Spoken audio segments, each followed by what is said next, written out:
বাঙালি জাতির স্বপ্ন স্বাদ যৌক্তিক পরিণতির মাস অগ্নিঝরা মার্চ। বাংলাদেশের সুদীর্ঘ রাজনৈতিক ইতিহাসের শ্রেষ্ঠতম ঘটনা হচ্ছে ১৯৭১ সালের মহান মুক্তিযুদ্ধ।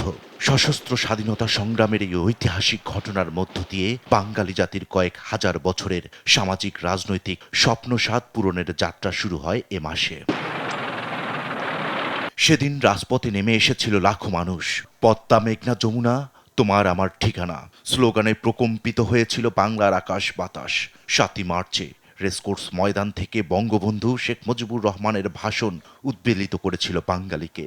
একমাত্র আরএফএল ক্লাস পাইপ নিশ্চিত করে প্রতি ইঞ্চিতে সঠিক থিকনেস ও সঠিক মাপ। পাইপের বস না কিনলে লস। ২৫ মার্চ ইতিহাসের কালরাত্রিতে পাকিস্তানি বাহিনী যখন ঝাঁপিয়ে পড়ে নিরস্ত্র বাঙালির উপর, তখন ২৬শে মার্চ কালুরঘাট বেতার কেন্দ্র থেকে স্বাধীনতার ঘোষণা দেন শহীদ প্রেসিডেন্ট জিয়াউর রহমান। বাংলা ও বাঙালির অস্তিত্বের লড়াইয়ে ঝাঁপিয়ে পড়ে জনতা।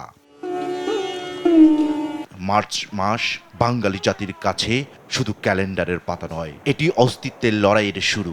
১লা মার্চ থেকেই বাঙালি বুঝে গিয়েছিল আপোষ নয়, লড়াই করেই বাঁচতে হবে। স্বাধীনতার ৫৪ বছর পেরিয়ে আজ এক অন্য উচ্চতায় বাংলাদেশ। তবে অগ্নিঝরা মার্চের প্রতিটি দিন এখনো বাঙালির মনে জোগায় অন্যায়ের বিরুদ্ধে লড়াইয়ের সাহস আর দেশপ্রেমের নতুন প্রেরণা। ইকবাল অনিক, দেশ টিভি, ঢাকা।